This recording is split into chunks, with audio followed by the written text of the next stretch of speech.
dievų atvaizdus, kurie savaiminės galios neturi. Mes žinome iš vėlesnių Hermio Trismegisto, tai yra vėlyvosios antikos traktatų, jos galima internete anglų kalba rasti lengvai, kad vėlyvosios antikos graikai, jie turėjo stabo kaip tarpininko, faktiškai vos ne kaip krikščioniškos ikonos sampratą, kad stabas nėra dievas, o dievas yra tai, kas yra anapus, o stabas yra tai, per ką veikia dievas.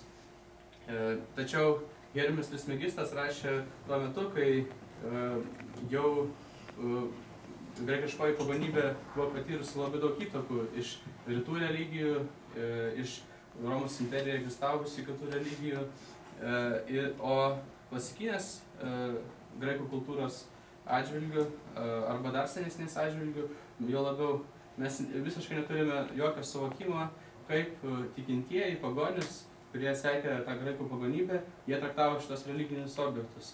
Ir kokiu būdu jie jiems meldėsi ir kaip jie suprato tai, ką jie daro. Mes neturime jokių priemonių šito sužinoti ir galbūt niekada to net nesužinosime. Panaši problema yra su mitais. Dalykas yra tas, kad pačioj, sakykime, graikų pagonybėj buvo daugybė mito sampratų. Vienas iš jų galima pacituoti, žinoma, buvo, sakykime, Euhemeras aiškina, jog mitai yra pasakojimai apie praeityje gyvenusius žmonės, didvyrius, kurie istorijos bėgyje buvo sudėvinti. Kitas, sakykime, oratorius, Teonas Aleksandrietis, apibrėžė mitą kaip melodingą kalbą atspindinčią tiesą. Tai Teono Aleksandriečių mitas yra tam tikras tiesos netitinkantis pasakojimas, pažodinė prasme, kuri alegoriškai supratus, mes galime gauti vertingų žinių apie gyvenimą, apie pasaulį ir apie visatą. Panašią sampratą mes randame visoje platoniškoje tradicijoje, žinoma, labai stipriai išreikšta Platono valstybės knygoje. Ir klausimas čia kyla toksai, kad ir iš šitų pavyzdžių, ar kada nors iš viso graikai suprato mitą visiškai pažodiškai, ar jie suprato mitą visą laiką tik alegoriškai, galbūt jie iš pradžių suprato mitą pažodinę prasme, o paskui pradėjo alegorizuoti mitą, galbūt jie iš pradžio alegorizavo mitą, paskui suprato pažodinę prasme, o paskui vėl alegorizavo, kadangi yra tokių ir religijotyrininkų, kurie mano, kad, tarkim, Mülleris mano, kad mitas yra kalbos išsigimimas ir faktiškai mitas gimsta kaip alegorija, o vėliau įsigyja pažodinę prasmę. Ir graikų mito atžvilgiu mes netgi turėdami mito tekstus, mes tiksliai negalime pasakyti, kaip tie žmonės, kurie išpažino graikų pagonybę, suprato šį tekstą. Ar tai buvo pažodiškai suprantamas tekstas, ar tai buvo alegoriškai suprantamas tekstas. Vėlgi, vėlyvosios pagonybės atžvilgiu mes turime duomenis, kad vėlyvoje antikoje tikrai daug pagonių suprato grynai alegoriškai mitą. Ir tai ypač aišku Juliano Apostato laikais, kai jisai bandė restauruoti Romos imperijoje pagonybę ir polemikoje su krikščionimis. Krikščionis kaltina, kad pagonis, kad jų mitai yra šlykštus, jie yra apie seksualinius iškrypimus ir taip toliau. O Julianas atsakė, kad šitų mitų mes neskaitam pažodiškai ir mes niekada jų neskaitėm pažodiškai. Šitie mitai yra alegoriški ir jeigu žmogus nesupranta jų alegoriškai, tai jisai tiesiog yra dar kvailas šitiem mitam, jisai neturi tokio dvasinio polėkio, kad šios mitus suprasti. Susijusi problema yra apreiškimo klausimas, nes dalykas yra toks, kad yra klasikų, kurie apskritai abejoja, ar turėjo graikai epifanijos, Dievo pasirodymą arba teofanijos kažkokią tai sampratą. Bet yra manančių priešingai, jog teofanijos samprata buvo. Kilo klausimas apie graikų šventųjų tekstų klausimą. Čia iš tikrųjų yra aktualus labai klausimas, nes, sakykime, imant neopagonišką Romuvos bendruomenę, tai jų tinklalapyje rašoma, kad tai religija, kuri nesiremia apreiškimu. Tai tokiu atveju mes gana aktualus klausimas, ar turėjo apreiškimą senosios pagonybės. Ir, sakykime, Platono dialogija Ionas Tai galėtų susidaryti vaizdas, kad bent jau graikų pagonybė tai apreiškimo sampratą visgi turėjo. Tame dialoge Sokratas polemizuoja su vaikinu, kuris mintinai moka Homero mitus ir yra įsitikinęs, kad jisai supranta viską apie pasaulį ir taip toliau. Ir Sokratas jam įrodinėja, kad žinoma taip nėra. Bet tokios pozicijos egzistavimas, kad egzistuoja žmogus, kuris iškelia Homero mitus, klasikus verčia galvoti, kad galbūt tai yra normalus antikos kultūros reiškinys, kad žmonės pasitikėjo antikos mitais. Ir sakykime, Hesiodo ar net Teogonija pradžioje mes skaitome tokią frazę. Mūzos kadaise išmokė gražių dainų Hesiodą, kai jis ganė avis Helikono šventą papėdį. Dėl šios frazės, tokia frazė apie tai, kad mūzos išmokė mitų poetą, ši frazė panašiose formose atsikartoja daugybėje antikos kūrinių ir Homero Iliadoje ir vėlesniuose poetų tekstuose. Bet kaip pastebi klasikas Naglis Kardelis, tai vėlesniuose tekstuose mes žinome, kad tai tiesiog yra tam tikras locus communis, kad tai yra tiesiog bendra frazė, kuri neturi pažodinės reikšmės, bet tai tiesiog yra etiketo dalykas, pasakyti, kad tave išmokė mitų mūzos. Bet nieks netikėjo, kad tas išmokė mitų mūzos. Tačiau lietuviškame leidime Teogonijos Hesiodo gale yra komentarai Naglio Kardelio. Ir čia yra labai geras tekstas apie apreiškimą Hesiodo kūryboje, vadinasi apreiškimas in Helikona. Ir šiame tekste Naglis Kardelis rodinėja, jog frazė tiek Homero, tiek Hesiodo tekstuose mūzos kadaise išmokė gražių dainų yra dar suprantama pažodiškai. Bet Naglis Kardelis rodinėja, jog Hesiodas turi apreiškimo sampratą ir kad Hesiodo tekstas yra apreikštas mūzų ant Helikono kalno. Tai vienu ar kitu atveju išaiškėjo du dalykai. Žinoma, kad neturėjo tekstas tokio statuso Hesiodo, kokį turi Biblija hebrajiškoje arba krikščioniška tradicija. Bet konkrečiai apreiškimo klausimų ir apskritai šventojo teksto statuso klausimų mes vis tiek liekame be aiškaus atsakymo. Mes galėtume rasti labai daug klasikų, kurie tvirtintų, kad apreiškimo sampratos iš viso nebuvo. Mes galėtume rasti labai daug klasikų, kurie sakytų, kad apreiškimo samprata buvo. Ir aiškaus atsakymą mes čia paprasčiausiai gauti negalime. O kalbame mes apie vieną geriausiai ištirtų Europos pagoniškųjų religijų. Sekanti problema, kuri kelia labai daug klausimų, yra žinių luomo problema. Pasak Gintaro Beresnevičiaus, vieno iš žymių lietuvių pagonybės tyrinėtojų, kuris tarp kitko parašė straipsnį apie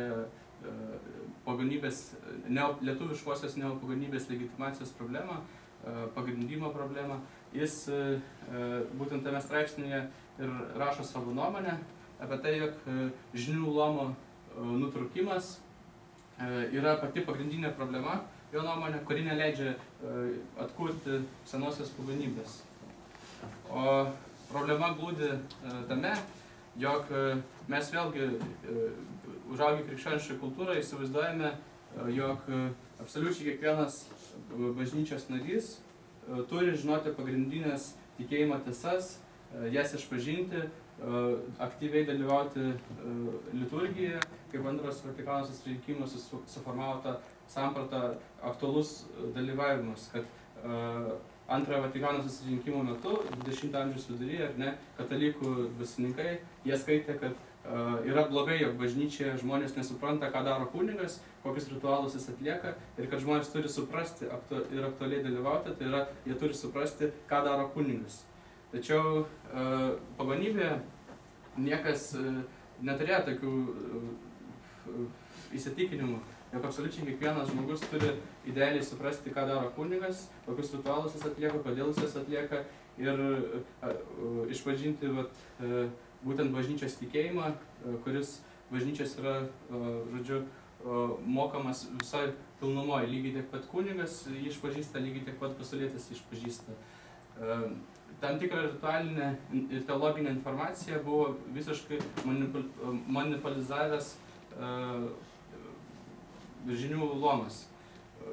Žinių luomas turėjo, sakykime, kad ir romėnų pagonybei taip pačią esminę informaciją apie tai, ką daro pagonis. Tai yra, jie turėjo visą ritualinę informaciją. O būtent tam, kad būtų atlikti pamaldumo veiksmai, tam, kad būtų įgyvendinta religija, tam, kad būtų išsaugoti palankų santykiai su dievais, būtent ir reikėjo atlikti tuos ritualus. Ir todėl žinių luomas buvo labai įtakingas ir jis buvo nepakeičiamas, nes tik jis žinojo, kokius veiksmus atlikti, ką sakyti, kaip apsirengti ir taip toliau, kaip pačių detalių, kad būtų išsaugoti palankus santykiai su dievais.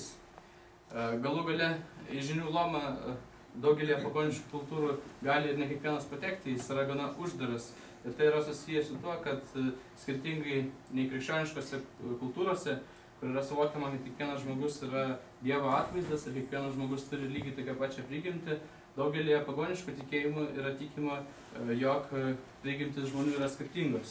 Artimiausias šiuolaikinis pavyzdys yra hinduizmas, kur ir dabar daug kur išpažįstama yra varnų arba kastų teorija, pagal kurią visatą sudaro skirtingos būnos arba stygos ir pagal tai, kokie iš trijų stygų dominuoja žmogaus prigimtyje, pagal tų stygų trijų santykių žmonės yra skirstomi į šudras dirbančiuosius, į vaiščius prekiaujančiuosius, kšatrijus, karius ir politikus ir brahmanus, tai yra žynius. Ir, sakykime, bet koks brahmanas pasakytų, kad